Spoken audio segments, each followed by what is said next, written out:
Hello mga boss. Ang gagawin natin ngayon, ayan, bale meron tayong microwave oven dito. So ang issue nito base sa customer, nagpa-power on naman daw kaso maingay, umugong, tapos hindi na rin umiinit tong microwave. So yun bale ang problema nitong microwave oven base sa customer. Ngayon bago natin buksan yan, itatry ko na muna para makita nyo ang problema nito. So itry ko lang mga boss. Ayan mga boss, so itatry ko na muna tong microwave. Saksak ko lang, pansinin nyo.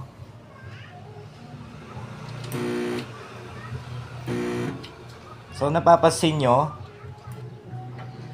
ayan, pagsaksak natin, umuugong, maingay.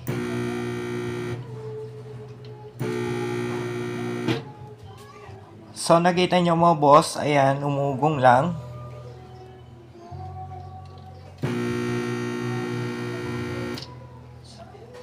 Ngayon mga boss, yan yung ayusin natin ngayon. Pero bago yan, sa mga bago pa lang dito sa ating channel, huwag sanang kalimutan mag-subscribe. At pag-ipindot na rin notification bell para sa susunod na upload na gagawin natin, ma-notify kayo.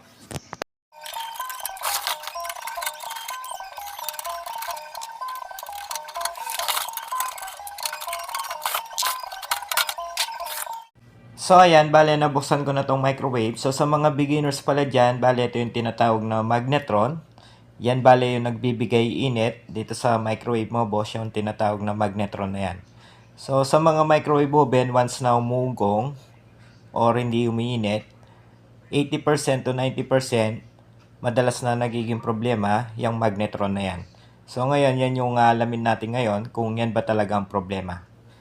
Minsan kasi mga boss sa mga ganitong issue, minsan may problema yung capacitor or yung diode. Pero bago tayo mag-troubleshoot dyan, make sure na muna natin na wala ng voltahe yung capacitor. So sa mga beginners dyan, once na sinaksak nyo itong microwave, so mas better nang i-check na muna natin yung capacitor kung wala na bang pondo na kuryente. So nakaset tayo sa DC volts, ayan. Tingnan na muna natin kung wala na bang pondo na kuryente itong kanyang capacitor. Ngayon mga boss, check natin kung meron pa bang pondo itong capacitor. Ayan.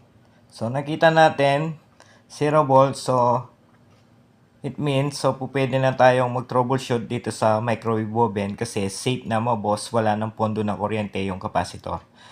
Ngayon, sunod na gagawin natin, ayan, after natin masukat yung capacitor. So, babaklasin natin yung dalawang wire na yan connected dito sa magnetron. Ayan. So, after natin matanggal yan mga boss, gamit tayo ng tester na analog tester. So, yung ating tester nakaset sa times 100.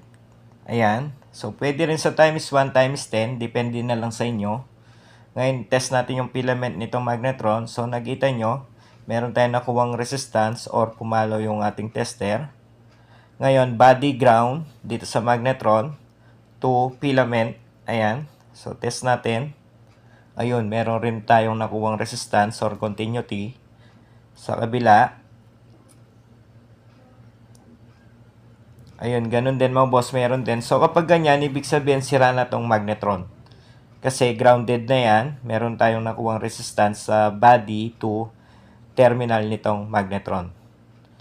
Ngayon mga boss, dahil nalaman na natin na sira tong magnetron, so gagawin natin dito, bale, hindi na tayo magpapalit nitong magnetron.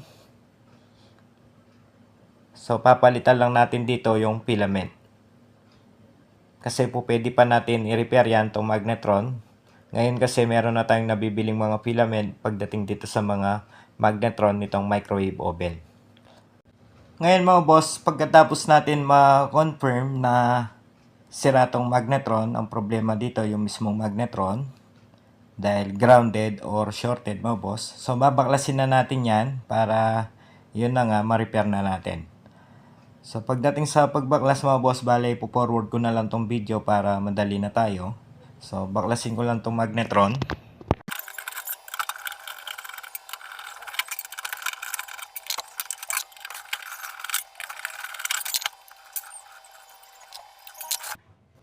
So, ayan, bale, nabaklas ko na tong magnetron. Ngayon, sunod na gagawin natin dito, bale, susubukan natin ni-repair tong magnetron na to. Bale, gagawin lang natin dito, papalitan natin tong kanyang filament. So, sa mga beginners dyan, bale, ito yung tinatawag na filament. So, yan, bale, yung papalitan natin. Tapos after natin mapalitan yan, subukan natin i-try dito sa microwave to magnetron kung iinit pa ba. Ngayon mga boss, once na after natin magpalit ng filament, yung kulay puti, after natin mapalitan yan, once natin try natin dito sa microwave, once na hindi pa rin uminit, so ibig sabihin mga boss, wala na talaga. So sira na talaga tong magnetron na yan. So ngayon mga boss, bale, papalitan na muna natin yung filament nito, tapos try natin after natin mapalitan yan.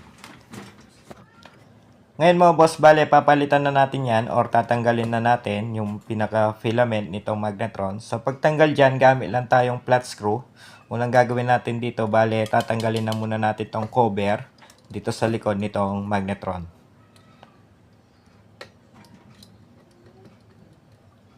Ngayon mga boss, gamit tayong pangpukpok. Ayan.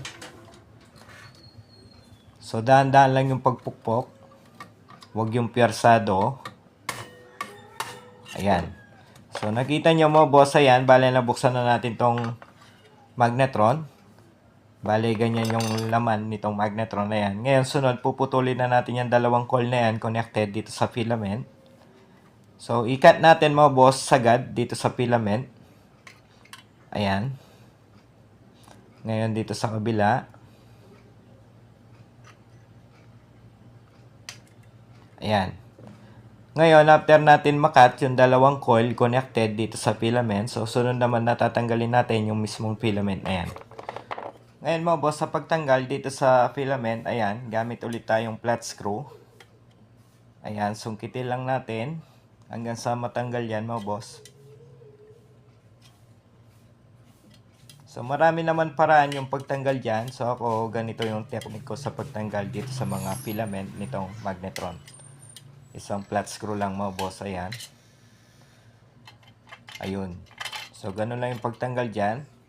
Ngayon mga boss, after natin matanggal tong filament na yan, so, titignan nyo, meron na palang tama tong filament, ayan, no. So, talagang sirang-sira na tong filament na yan. Ngayon, kung wala akong pamalit, para may lagay na natin. Ngayon mga boss, bale, ito yung bagong filament. Ayan, ilalagay natin. So, yung pagpasok dito, ayan, yung bilog na terminal nitong filament, yan bale yung nasa loob. So, sa ilabas na natin pinasok yan, hindi na dito sa loob nitong magnetron. So, okay lang din naman kahit ipasok natin pa loob or palabas, okay lang. Ang importante, may lagay natin yung filament na yan. Ngayon, gamit tayong tornilyo, ayan. So, screw lang natin yan. Yan na bale yung pinaka-lock. Yung iba ginagawa dito rivets. So kahit screw lang na black screw na maliit, okay na yan. Hindi naman kasi ganun kabigat ng mga filament para i-rivets pa natin yan. So ako ganyan lang, tornilyo lang, okay na yan.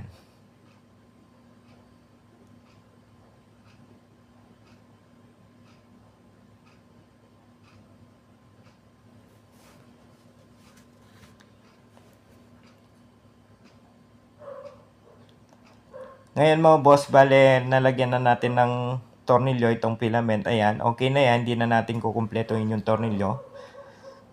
Sunod, itatap naman natin itong kanyang coil connected dito sa filament. Ayan. So, ipwesto ko lang itong dalawang coil. Ngayon, i-solder lang natin yan para may contact natin yung coil na yan dito sa filament. Ayan.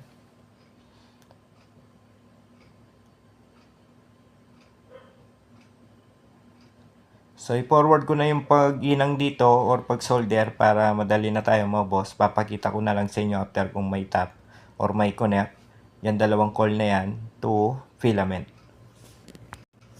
So, ayan. Bale, tapos na natin may tap itong dalawang coil. So, ganyan lang kadali mga boss magpalit dito sa mga filament, dito sa mga magnetron. Ngayon, itakpan na natin yan. Ayan. So, ibalik lang natin yan para may lagay na natin dito sa microwave yung magnetron na yan at para may try kung iinit pa ba tong magnetron na yan after natin magpalit nitong filament. Ngayon, after natin may balik yung cover nitong magnetron, so bago natin i-actual testing to sa microwave oven, so, i-test na muna natin gamit dito sa ating tester. So, tignan natin kung nawala na ba yung grounded na reading natin kanina or shorted. So, pansinin nyo itong ating tester. Ayan. Bali, ito yung dating filament. Ayun. So, kung napansin nyo mga boss, wala na tayong reading na grounded or shorted dito sa magnetron. Ayan. Ngayon mga boss, so itatap na natin yan or lagay na natin sa microwave para ma-actual testing. Tingnan natin kung good pa ba talaga tong magnetron na yan. So, ilagay ko lang, ibalik ko lang. Ayan. So, ayan. Bale, tapos ko nang maibalik yung magnetron. Bale, yung ilaw, ayan, di ko pa naibalik. So, try na muna natin.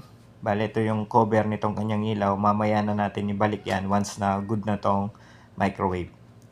So, meron pala ako ditong baso na may tubig. Bale, ito yung try natin para makita nyo kung uminit ba tong microwave or hindi na. Ayan. So, malamig yan mga boss. Ngayon, try natin.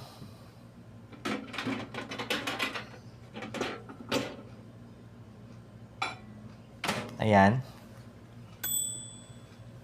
So, iset lang natin 1 minute. Ngayon, saksak ko lang. Ayan.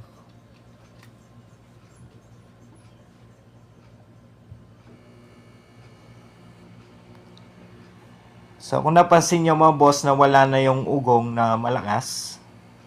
Ngayon, tignan natin kung iinit ba yung tubig after natin magpalit ng filament dito sa magnetron nitong microwave. So, sa mga ganitong repair dito sa mga magnetron mga boss, hindi 100% nag-o okay yung magnetron. So, meron na rin ako na-encounter kahit na nagpalit na tayo ng filament. Okay naman yung capacitor, diode, fuse. So, ganun pa rin. Hindi na pa rin umiinit tong microwave. So, sa ganun na sitwasyon mga boss, ibig sabihin talagang sira na yung magnetron. So, kailangan na natin magpalit ng buong magnetron once na hindi pa rin uminit yung microwave. So, ito, tignan natin. Bale, pinalitan lang natin yung filament dito sa kanyang magnetron. So, dito natin malalaman kung okay pa ba talaga tong kanyang magnetron. So, sa mga ganitong repair, so hindi ko masasabing once na nagpalit na tayo ng filament, 100% good na yan. So, kailangan pa rin natin i-actual testing. So, after ng actual testing, doon natin malalaman. Ayan, so tapos na tong kanyang timer. Tingnan natin. Ayun, so minute mo boss. Ayan o. Kung titignan nyo, ayan o, umusok-usok pa. So, ibig sabihin kapag ganyan, buo pa tong kanyang magnetron. Bale, may sira lang dito sa kanyang magnetron yung mismong filament, yung pinalitan natin na kulay puti.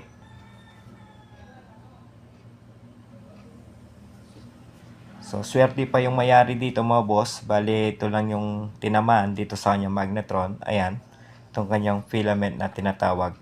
Ayan. So, titignan natin talagang sunog na to, putok na oh. Ngayon mga boss, dahil okay na to, bale, isasara ko na lang to. Siguro hindi ko na ipapagita pa yung pagsara dito. So, sa mga baguhan dyan, dito sa ating channel, sana kahit papano meron kayo natutunan dito sa ating video. Sa mga hindi pa pala na-subscribe, huwag sana kalimutan mag-subscribe at pag-ipindot na rin notification bell para sa susunod na upload na gagawin natin, ma-notify kayo. Maraming salamat mga boss.